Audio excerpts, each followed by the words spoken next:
A toast to toast, my culinary mishap. Picture this. It's a Tuesday morning. I'm half asleep trying to make breakfast. I wanted toast. Easy peasy. Except I got distracted by a fascinating documentary about the mating rituals of earthworms. Next thing I know, the smoke alarm is blaring, my apartment smells like a bonfire, and my toast? Let's just say it was closer to charcoal than bread. I stood there staring at the smoldering remains of my breakfast, and I just started laughing. What else could I do? It was a moment of pure, unadulterated stupidity. But here's the thing, it was also hilarious.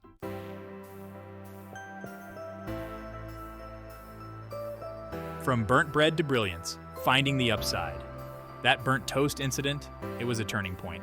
It made me realize that sometimes our biggest blunders can lead to our brightest moments. We all mess up. But what if, instead of cringing, we embrace those moments? What if we learn to laugh at ourselves and see the humor in our mishaps? Because in this video, we're going to explore the power of embracing our inner goofball.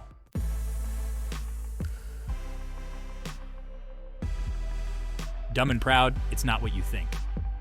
We're going to hear some hilarious stories of people who turned their biggest blunders into incredible successes. And I'm going to share a personal story about a time I epically messed up and how that mistake ended up changing my life for the better. This is about changing our entire perspective on mistakes. So buckle up, my friends, because we're about to embark on a journey to the land of dumb and proud.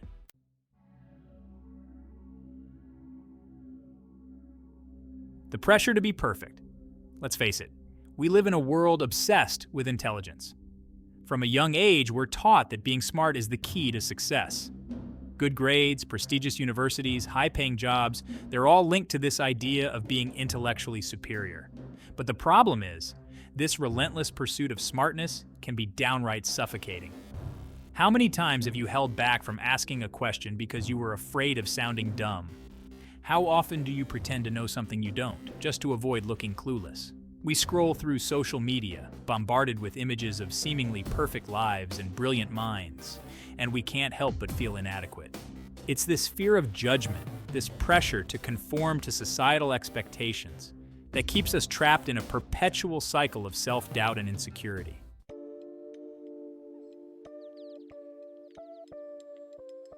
Here's the thing about intelligence. It's not a fixed trait.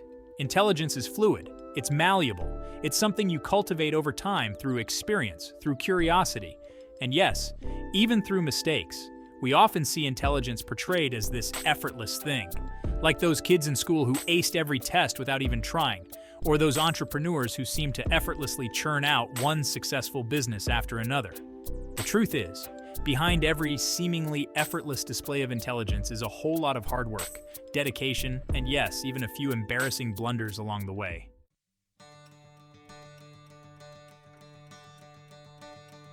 So how do we break free from this pressure to be perfect, from this illusion of effortless intelligence? It starts with challenging the very definition of smart. We need to stop equating intelligence with a narrow set of skills or a particular type of knowledge. Intelligence comes in countless forms.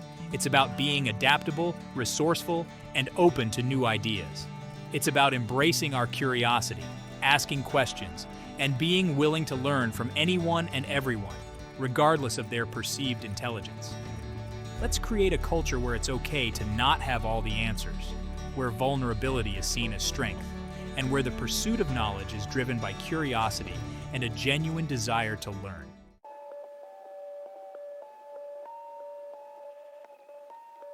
We've all been there. You're staring at a blank page, maybe it's a work project, a creative endeavor, or even just a text message you're struggling to compose, and your mind goes completely blank. The pressure mounts. You start to question your abilities.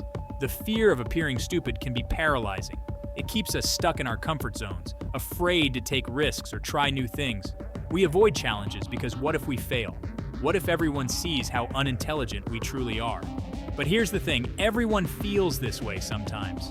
The most brilliant minds in history have all experienced their fair share of blank page moments. The key is to recognize that these moments of self-doubt are a normal part of the human experience.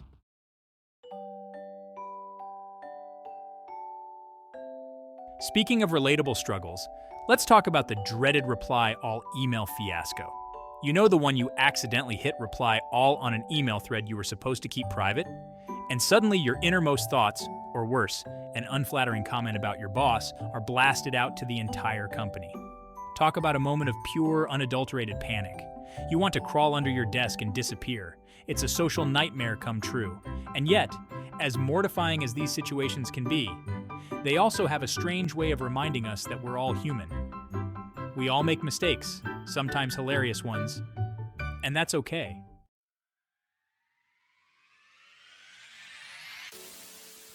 So the next time you find yourself staring at a blank page, frozen by the fear of looking stupid, remember this: you are not your mistakes. You are not defined by your moments of self-doubt. You are a work in progress, and every experience, every stumble, every reply, all disaster is an opportunity for growth. Give yourself permission to be human. Allow yourself to make mistakes, to ask stupid questions, to not have all the answers. Embrace your inner goofball, and watch as your fear of looking stupid transforms into a sense of liberation.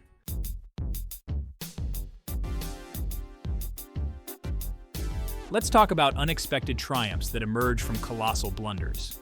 Take Dr. Spencer Silver at 3M in 1968. He aimed to create a super strong adhesive, but ended up with a weak, pressure-sensitive substance. Dr. Silver saw potential in this accidental creation. Enter Art Fry, struck with genius during a dull sermon. Fry needed a bookmark that wouldn't fall out. Dr. Silver's weak adhesive was perfect, and thus the Post-it note was born.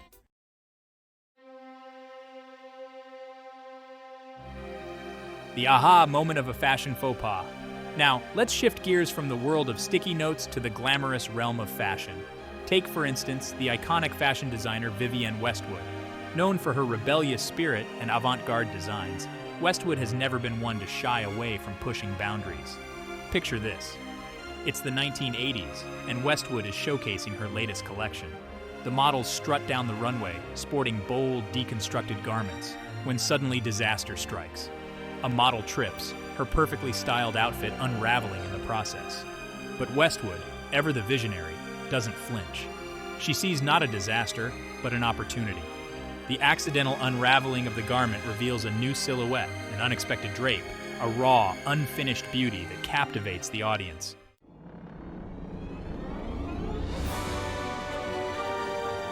When a culinary disaster sparked a movement. From the catwalks of Paris, let's journey to the bustling kitchens of a small bakery. This is the story of how a pastry chef's epic fail in the kitchen sparked a culinary revolution. Meet Chef Pierre, a passionate artisan baker known for his exquisite pastries and meticulous attention to detail. One day, while experimenting with a new recipe, disaster strikes. His carefully crafted cake collapses in on itself in the oven. Dejected but not defeated, Chef Pierre decides to salvage what he can. He breaks up the collapsed cake into chunks, layers them with fresh fruit and cream, and creates a dessert that is both rustic and refined. He calls it the Happy Accident, a whimsical nod to its less-than-perfect origins. To his surprise, the Happy Accident becomes an instant hit.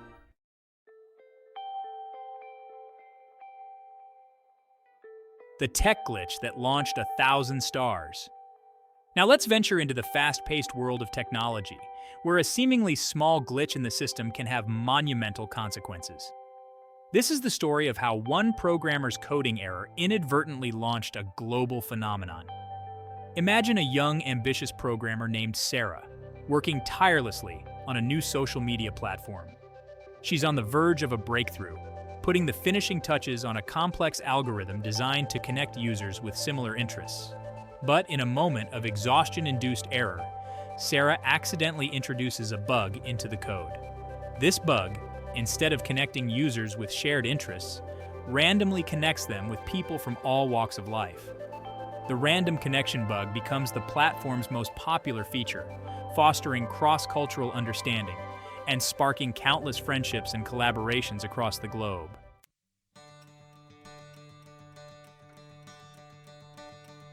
Our final story takes us to the exhilarating world of performing arts, where a case of stage fright leads to an unforgettable performance. Meet aspiring comedian David, who has been dreaming of performing on stage since he was a child. He finally musters the courage to sign up for an open mic night at a local comedy club.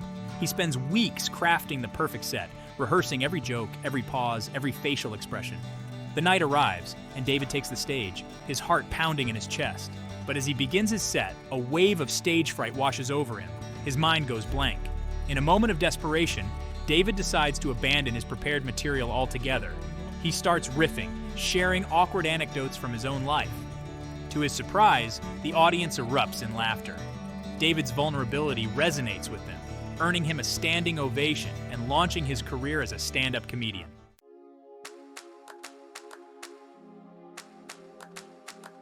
Now, I promised you a personal story, a moment where my own brand of special intelligence took center stage.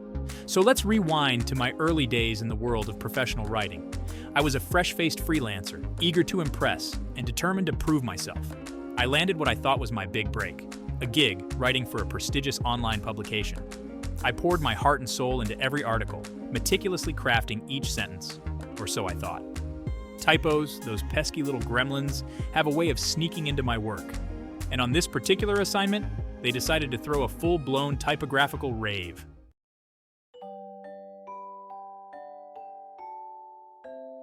I submitted what I believed to be a masterpiece, a well-researched, insightful piece of writing that would surely impress my new editor.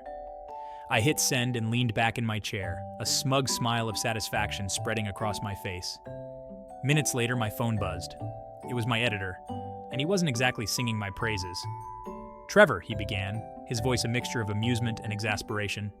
"We need to talk about your article, specifically the part where you referred to the impending economic colapice." Colapice? Colapice? I stared at the screen, my blood running cold as I reread the email.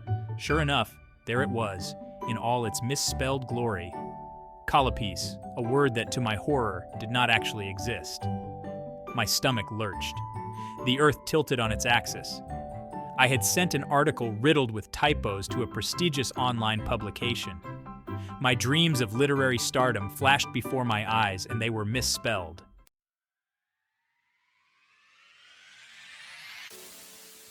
From faceplant to freedom, the unexpected gift of oops, you might think this is a tale of redemption, of becoming a typo-slaying grammar ninja, but typos still pop up to keep me on my toes. That mortifying typo-ridden article turned out to be a blessing. My editor found it hilarious. Instead of firing me, he called me up and we laughed about it. "Trevor," he said, "everyone makes mistakes. It's how you handle them that matters." He gave me a crash course in proofreading. That conversation was a turning point. It taught me to laugh at my mistakes and learn from them, and to find an editor who shares your sense of humor.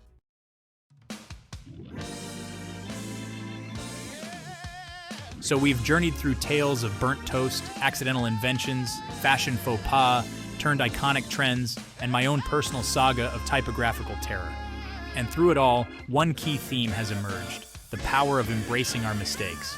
We've explored the societal pressures to appear effortlessly intelligent, the paralyzing fear of looking stupid, and the ways in which these fears can hold us back from reaching our full potential. But we've also discovered that it's in those moments of perceived stupidity, those times when we stumble trip or accidentally hit a reply all, that we often find our greatest opportunities for growth, creativity, and connection. Remember Dr. Silver and his weak adhesive that revolutionized the way we stick things together, or Vivienne Westwood, who turned a fashion mishap into a signature style. These stories, along with countless others, remind us that sometimes our biggest blunders can lead to our most brilliant triumphs.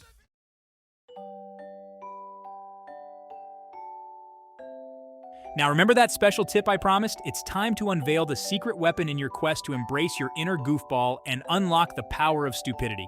Are you ready for this? Here it is in all its simplicity. Don't be afraid to laugh at yourself.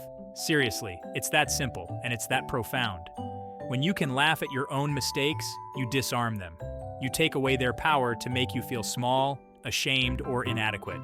You transform those moments from sources of self-doubt into opportunities for self-discovery, growth, and yes, even humor.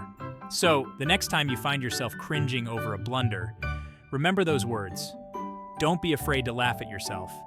It's the key to unlocking a world of possibilities, a world where stupidity isn't something to be feared, but rather a source of strength, resilience, and unexpected brilliance.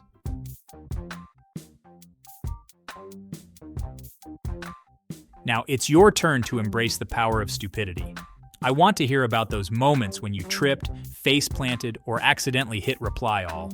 Share your stories in the comments below. Let's laugh, learn, and celebrate the messy, imperfect beauty of being human together. And hey, if you enjoyed this wild ride through the land of dumb and proud, be sure to hit that subscribe button and ring the notification bell so you don't miss out on future adventures in self-discovery and embracing the unexpected. Remember, the world needs your unique brand of brilliance, typos, blunders, and all. Go forth and be gloriously, authentically, stupidly you.